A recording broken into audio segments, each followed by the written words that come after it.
It started on one of those evenings when the sun drops low enough to cast long shadows across the street, making every fence and tree look sharper than usual. I had just gotten home from work, dust still clinging to my boots when I heard the rusty gate creak shut behind me. I didn't think much of it until I noticed Karen, the HOA president, standing there at the end of my driveway, arms crossed, eyes fixed on me like I owed her the world. "Do you know how late your dues are?" she snapped, waving a crumpled piece of paper like it was evidence in a courtroom. I paused, wiped the sweat off my forehead. I wanted to tell her that I'd been working overtime to cover bills, that life had been more complicated than she could ever imagine. But instead, I just said quietly, "I'll get it handled." Karen smirked, the kind of smirk that made the air feel heavier. "Handled? You're 3 months behind. If you don't pay, we'll take action." That word hung in the air, action. I didn't know what she meant yet, but the way she said it made me feel like I'd been marked. I didn't argue. I just grabbed the mail from the box and walked inside. But all night, the sound of that gate creaking shut replayed in my head like a warning. The next morning, I left early for work. The sky was still dark, and the cool air carried the faint smell of wet grass. My daughter was at the kitchen table finishing her coffee before her shift. She was calm, steady, the kind of young woman who carried herself with quiet confidence. Most folks in the neighborhood just knew her as the girl next door. Nobody really knew what she did for a living. Before I left, I told her, "Don't let Karen get under your skin if she comes around again." My daughter just smiled faintly, eyes steady. "Don't worry about me, Dad. I can handle myself." I didn't know then how true that was. By the time I got home that evening, the neighborhood felt different. People were quieter. Conversations on porches stopped when I walked by. Something had happened. And when I pulled into the driveway, I saw my daughter standing there on the porch, her jaw tight, her hands clenched into fists. "What happened?" I asked. She didn't answer right away. She just pointed toward the road.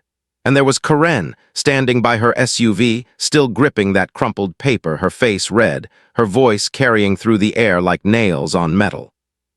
"She came onto our property," my daughter said quietly, "demanding the dues, threatening fines, and when I told her to leave," her voice faltered for the first time. She swallowed hard. "She pulled a gun on me." My chest tightened. The world slowed. For a moment, I couldn't hear anything but the pounding in my ears. A gun. On my daughter, over HOA dues. I wanted to storm across that lawn, scream at Karen, tell her she'd gone too far. But before I could move, my daughter touched my arm and shook her head. "Don't," she whispered. "Not yet." Her calmness unsettled me even more. Most people would have been shaking, breaking down, but she was steady, watching, waiting. I glanced back at Karen. She was packing now, waving that gun like it was just another tool of authority. Neighbors peeked from their blinds, but nobody came out. Nobody wanted to be part of this. It struck me then, this wasn't just about dues. This was about control, about power. Karen thought she could scare us into submission. She thought pulling a gun would end the story. But what she didn't know was who my daughter really was. That truth I held back. Even now, I won't reveal it just yet, because the power of a secret is in its timing. And Karen had just written the opening lines of a story she could never control. That night, I sat in the dark living room, the clock ticking louder than usual, replaying the scene in my head. The fear in the neighborhood, the arrogance in Karen's eyes, the unshakable calm in my daughter's voice. And for the first time in a long while, I realized something.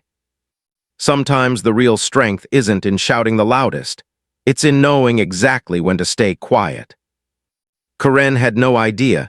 She thought she was untouchable. She thought pointing a gun at my daughter would make her feel powerful. But the truth was, Karen had just pulled the trigger on her own downfall. And the neighborhood was about to find out why. The morning after Karen waved that gun, the neighborhood was quieter than usual. Too quiet. You know that uneasy silence where even the dogs don't bark and every creak of a fence feels louder than it should. That's what it felt like when I stepped outside to grab the paper. The air was cool, a thin layer of dew on the grass, and across the street I saw blinds twitch shut as soon as I looked up. Everyone had seen something, but nobody wanted to admit it. That's how Karen kept her grip on the neighborhood, fear and silence. As I walked back up the driveway, I noticed the scrape of gravel under tires. Corinne's SUV rolled past slowly, window halfway down, her hand resting casually on the door as if she owned every inch of the street. She didn't say anything this time. She just looked at me with that smug half-smile, like she was daring me to do something. I didn't, not yet. Inside, my daughter was already at the table, sipping her coffee like nothing had happened. She had that same calm, steady energy, but I could see the tightness in her jaw. She looked up at me and asked, "Did she circle the street again?" I nodded like a shark. She smirked, but there was no humor in it. Good, let her. Her words unsettled me, because they didn't sound like words from someone scared. They sounded like words from someone who already knew how this story would end. By noon, the HOA notice came, slipped under the front door. No envelope, no polite wording, just a bright red paper with bold letters, final warning. Immediate action required. Property at risk of lien and forfeiture. I stared at it, my stomach tightening. This was no longer about a few missed dues. This was an escalation, a threat dressed up in paperwork. I showed it to my daughter. She didn't even blink. "She's digging her own hole," she said flatly. Then she folded the paper neatly, placed it on the counter, and went about her day. But me, I couldn't shake the unease. Every sound outside felt like it belonged to Corinne, every slammed car door, every set of footsteps on the pavement. I found myself packing, checking the windows, watching the gate like it might swing open at any second. That night it happened again. A knock at the door, sharp, aggressive, the kind that doesn't ask permission but demands attention. When I opened it, Corinne was standing there, arms stiff, a clipboard in her hand this time. No gun, not yet. Her voice was sharp enough to cut glass. "You've ignored the notices," she barked. "This is your last chance. If you don't pay by tomorrow, we'll be forced to escalate." I wanted to ask, escalate how? But before I could speak, my daughter stepped forward from the hallway. Calm, steady, eyes locked on Corinne's like she was measuring her.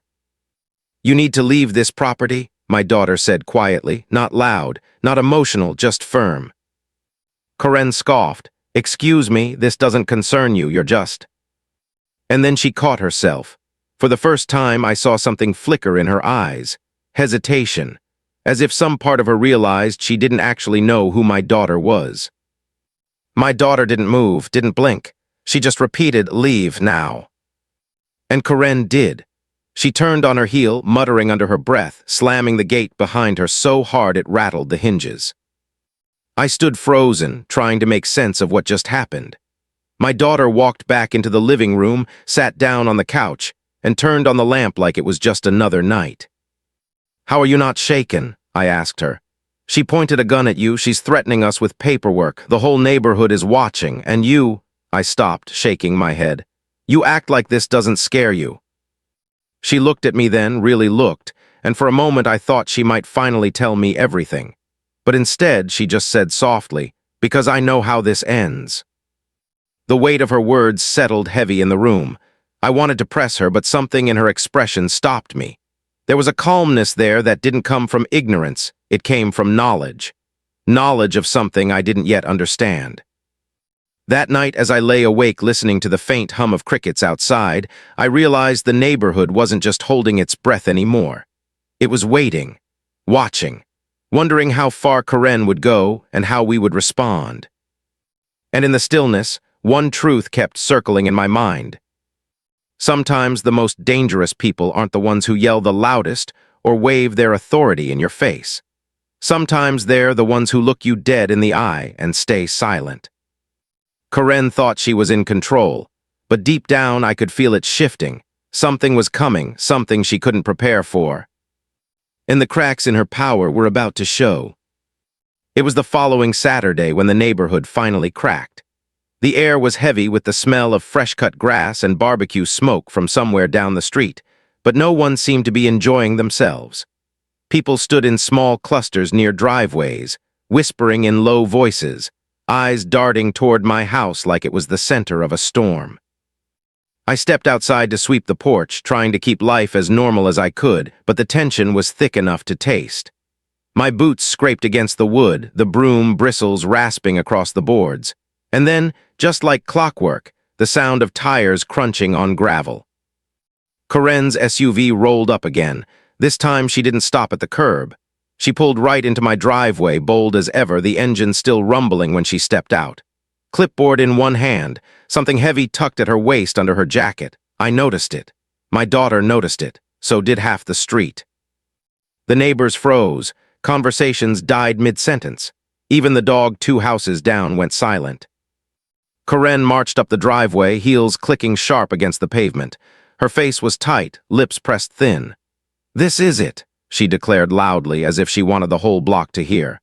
"You've ignored every warning. Today the HOA takes action." Her words stung the air like wasps. I held my broom like it was the only thing keeping my hands from shaking. "Corinne," I said slowly, "you've made your point. You've sent your notices. You've threatened us. But this—" I gestured to her standing on my property, weapon bulging under her jacket, neighbors watching wide-eyed. "This isn't action. This is intimidation." Corinne's eyes flashed, and for a second I saw the glint of metal as her hand brushed against her side. "You think this is intimidation? You haven't seen anything yet." And that's when my daughter stepped out, calm, unhurried, a quiet presence that somehow shifted the balance of the entire street. She didn't say a word at first. She just walked past me down the porch steps until she was standing between me and Corinne. The silence was unbearable. Every second stretched longer than the last. Finally, my daughter spoke. "Put it away." Her voice wasn't loud. It wasn't even angry, but it carried in a way that made the neighbors lean in closer. Corinne's laugh was sharp, bitter. "You don't tell me what to do, you're just—" She stopped herself again, that hesitation, that flicker of doubt in her eyes. My daughter didn't move, didn't blink. She just repeated, softer this time, "Put it away." For a moment, Corinne actually faltered. Her hand dropped from her jacket, and she shifted on her heels like she wasn't sure whether to back down or double down. And the whole neighborhood was watching, waiting, praying someone else would make the first move. Then, like a spark catching dry grass, Corinne snapped. She pulled the gun. Gasps rippled through the crowd. Someone shouted from across the street. I froze, my throat tight, every muscle in my body screaming to move to protect my daughter. But she didn't flinch. She stood there, eyes locked on Corinne, steady as stone. And then, calmly, firmly, with the kind of authority that didn't need to be shouted, she said, "You're done." The street went silent. The kind of silence that only comes when everyone realizes they've just witnessed a line being crossed. Corinne's hand trembled ever so slightly, the gun wobbling in the air. She looked around, at the neighbors, at me, back at my daughter, and for the first time I saw something crack in her expression. Fear. Not mine, hers. Corinne shoved the gun back under her jacket, muttering something about handling this in court, and stormed back to her SUV. The door slammed, tires spun, and she disappeared down the street, leaving behind a neighborhood that felt like it had just been ripped open. Nobody spoke right away. People glanced at each other, shook their heads, and slowly retreated into their homes. The show was over for now. I stood there, my broom still clutched in my hand, trying to catch my breath. My daughter walked back up the steps, her calmness unbroken, and sat down on the porch like she'd just taken a casual walk. I stared at her. How did you do that? She had a gun in your face, everyone saw it, and you didn't even blink." She looked at me with that same steady gaze and said, "Because I knew she wouldn't pull the trigger. Not today, not on me."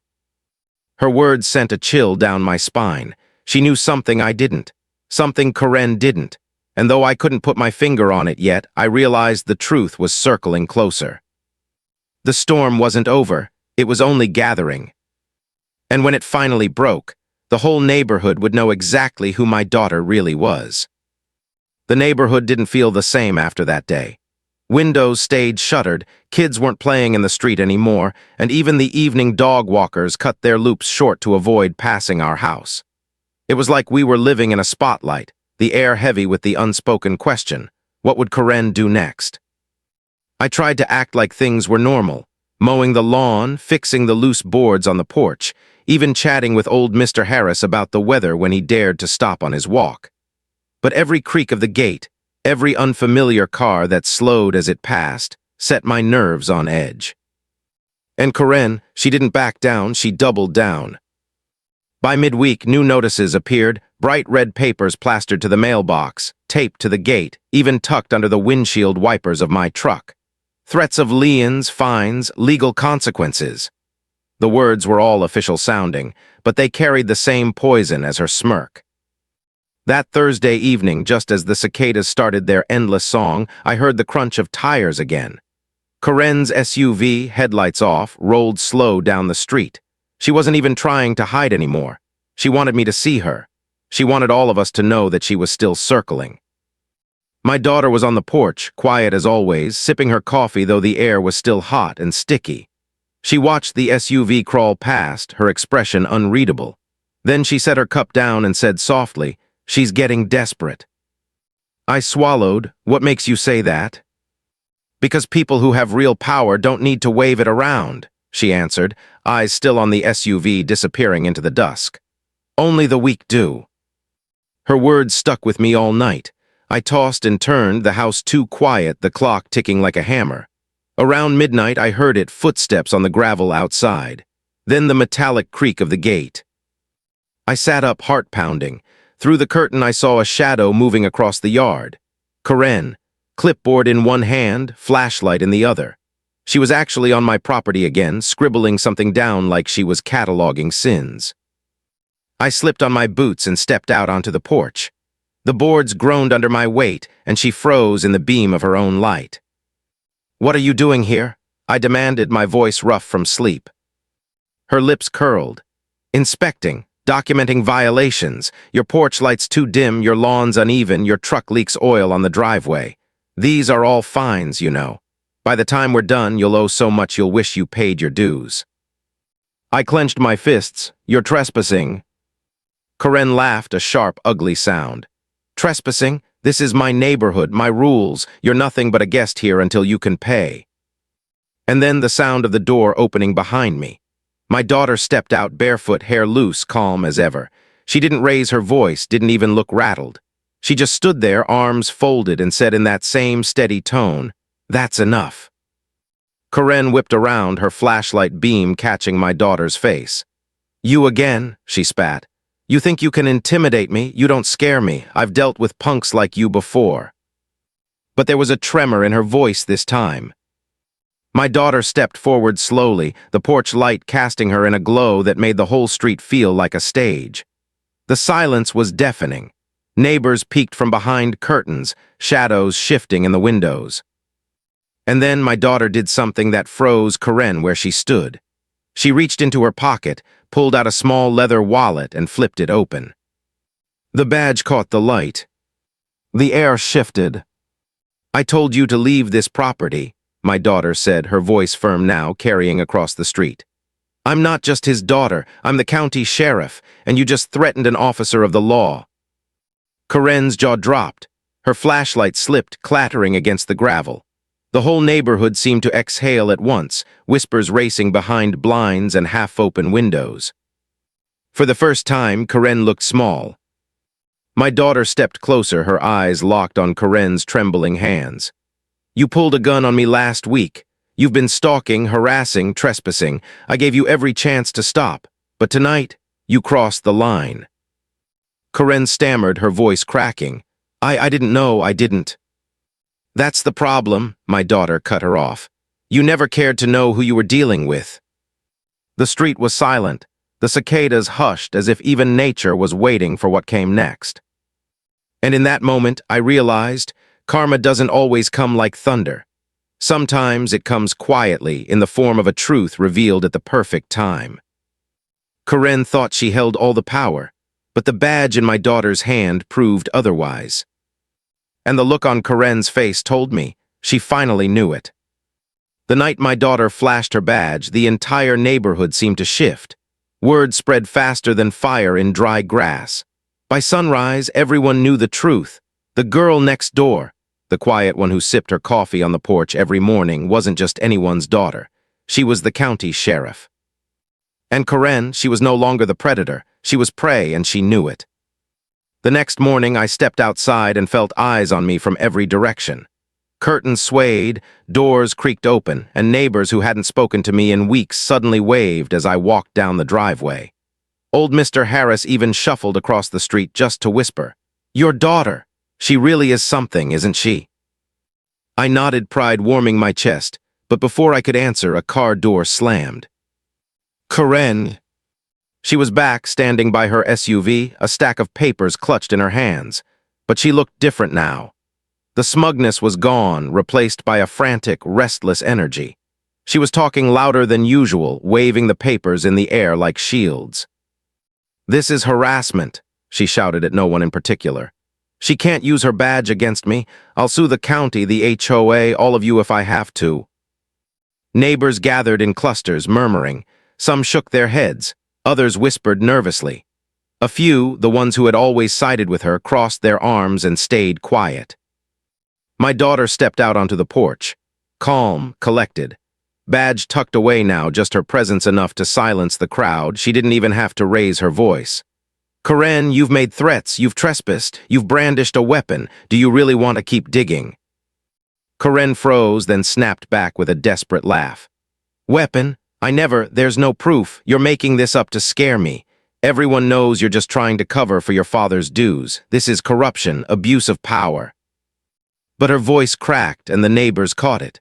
The cracks in her armor were widening, and every word she spoke only made it worse. The HOA board members who usually hid behind her were nowhere to be seen. By noon, it was clear why. An emergency meeting had been called. Flyers showed up in mailboxes, slipped under doors, HOA leadership vote. Urgent attendance required. That evening, the community center parking lot overflowed with cars.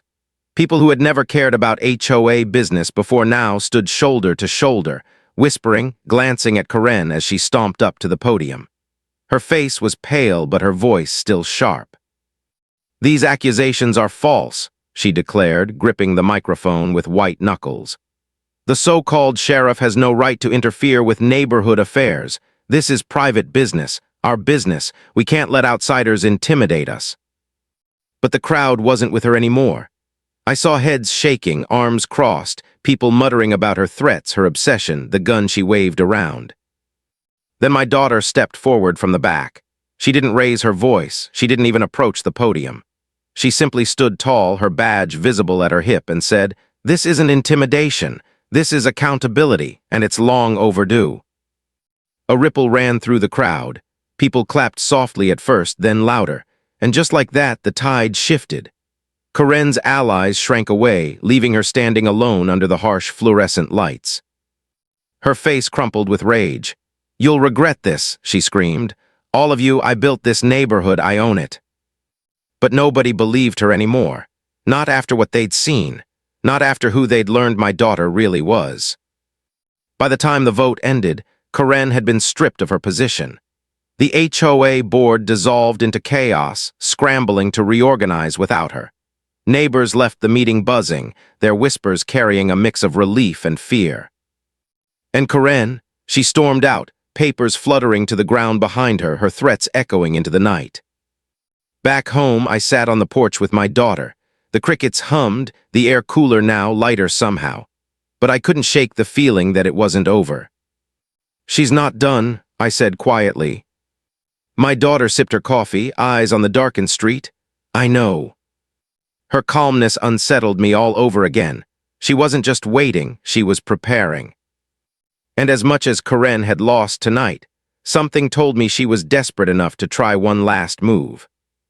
The kind of move that could finally break her.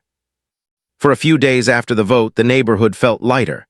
Kids, laughter returned to the sidewalks, dogs barked again, and people waved openly as they passed my house.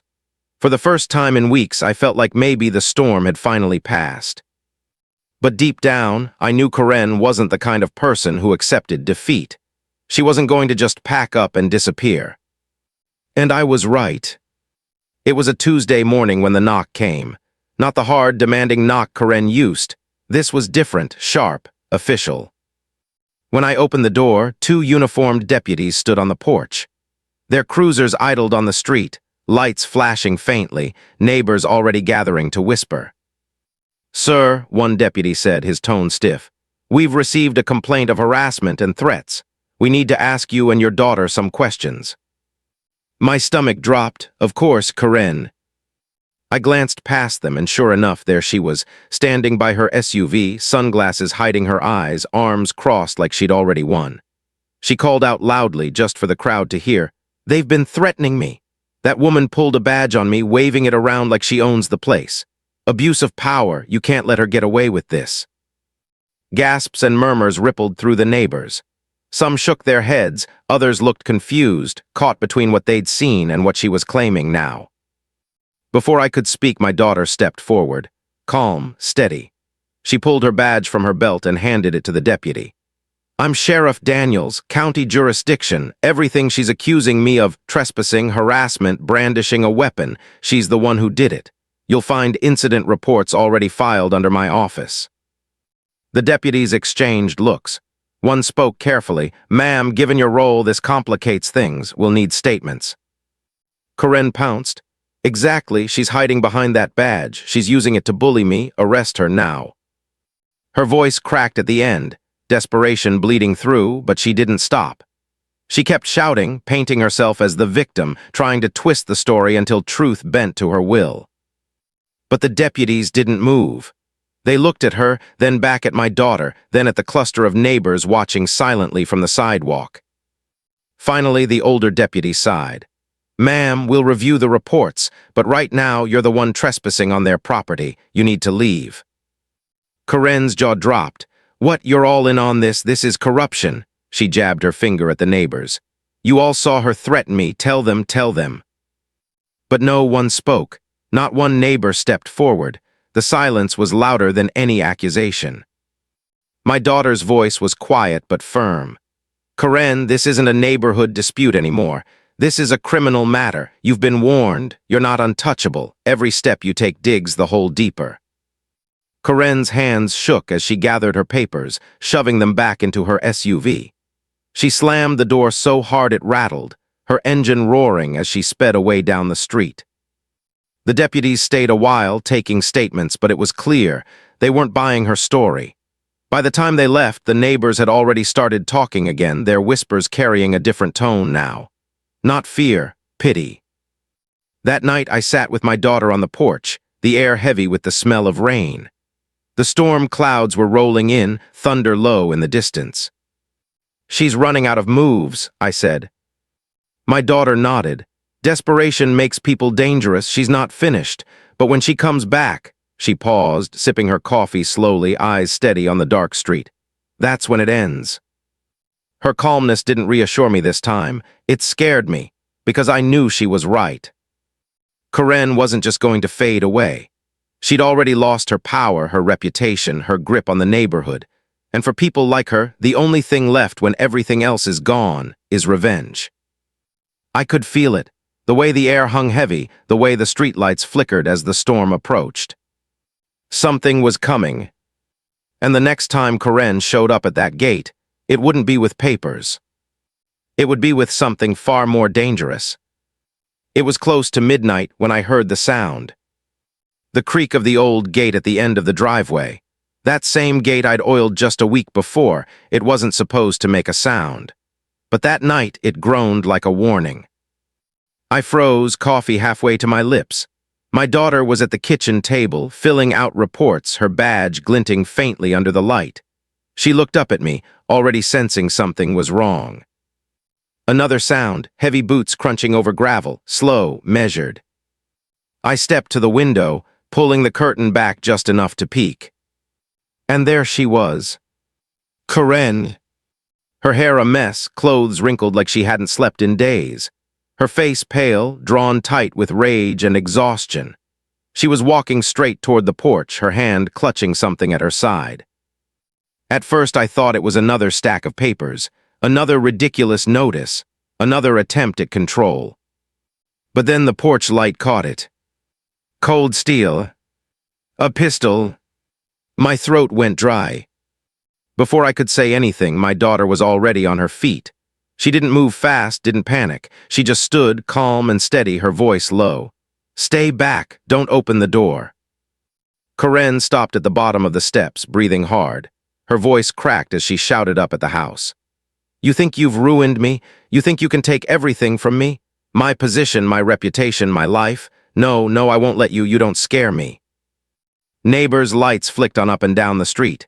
Curtains shifted. Doors cracked open. People watching, whispering, too afraid to step closer.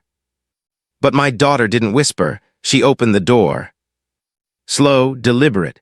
She stepped onto the porch, the storm clouds above rumbling like the sky itself was holding its breath. Karen, she said, her tone steady as stone, put the gun down. Karen shook her head violently, the weapon trembling in her hand. No, you humiliated me, you turned everyone against me, you ruined everything. Her voice cracked, rising in pitch, tears cutting streaks down her face. I should have never let your family move in here. For a long moment, the world seemed to stop.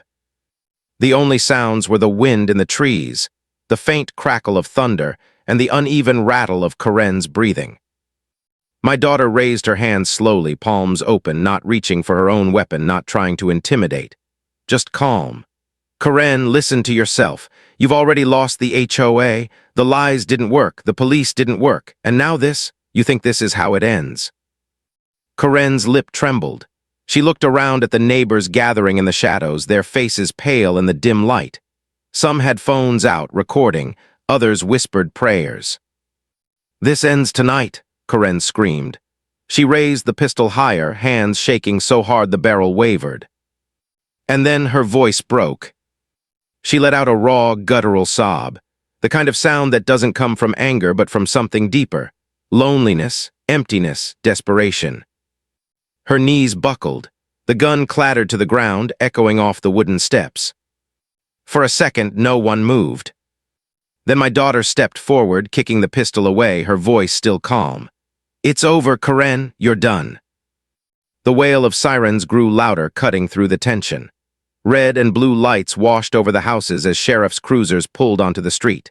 Deputies rushed in, cuffing Karen as she sobbed, her voice carrying across the cul-de-sac.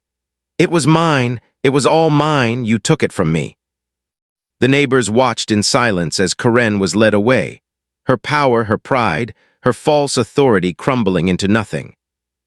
And for the first time since this nightmare began, I felt the weight lift. But as the cruisers disappeared into the night, my daughter's eyes stayed on the dark road, her jaw tight. This isn't just about Karen, she whispered. It's about people who think power gives them the right to control others. There will always be more like her. Her words sat heavy in my chest, because she was right. Karen's chapter was over, but the story of people like her, people who let control consume them, would never really end. That night, though, the neighborhood slept in peace, and for the first time in a long time, so did I.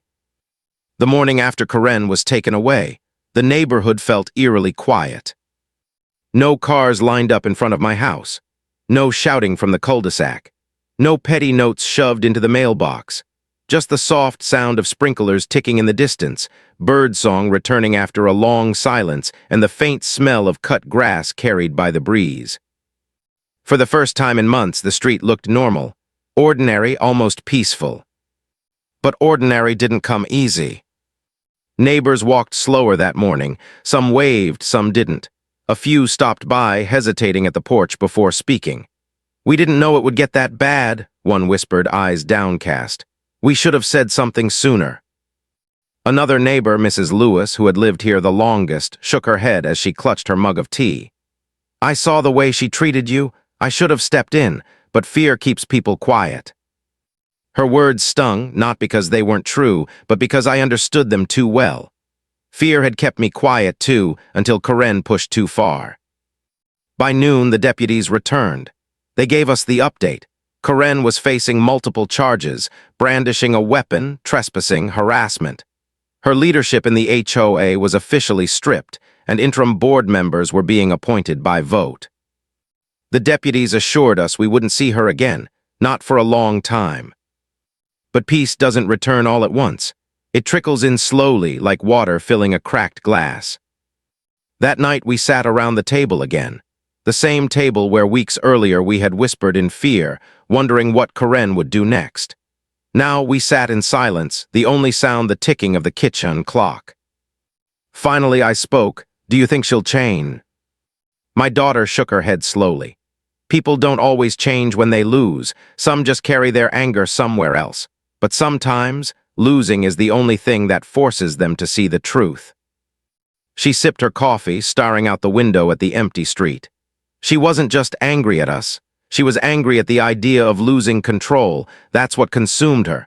That's what broke her. Her words lingered, because I knew she wasn't just talking about Karen. She was talking about something bigger. The next week, the neighborhood gathered. Not for another HOA meeting, not for another set of rules to be read, but for something simpler. A barbecue. Kids chased each other across the grass. Music played softly from a speaker. Plates of food passed from hand to hand. And in the middle of it all, people laughed again. No fines, no threats. No one measuring grass height or counting cars, just neighbors being neighbors. I caught my daughter standing off to the side, watching the scene unfold. She wasn't smiling, not exactly, but her eyes softened like she was letting herself believe, just for a moment, that things might really be different now.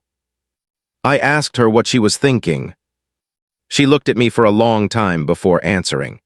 Power doesn't always come from titles or boards or badges. Sometimes it comes from silence, from people being too afraid to speak. That's why Karen thrived as long as she did, not because she was strong, but because no one challenged her. I thought about the quiet nods, the averted eyes, the whispers that had filled the neighborhood for months. How many of us had chosen comfort over confrontation until Karen went too far? My daughter's voice broke through my thoughts. The lesson here isn't about her, it's about us, about how long we let fear decide what's normal. Her words hit harder than any of Karen's threats. Because she was right. Karen didn't fall because she pulled a gun. She didn't fall because she lost her HOA title. She fell because, finally, someone stood up to her. And once one person stood, the rest found their courage, too. That night, as the barbecue wound down and neighbors carried dishes back home, I sat on the porch with my daughter again. The street was quiet, lit only by the soft glow of porch lights. She leaned back in her chair, eyes on the stars. Peace is fragile, but when people choose courage, it lasts a little longer. I didn't respond. I didn't need to, because in that silence I felt the truth of it. Karen was gone, the fear was gone. And for the first time in a long time, the neighborhood felt like home again. You've heard this confession, now wait until you hear the next one. The truth that shatters everything you thought you knew.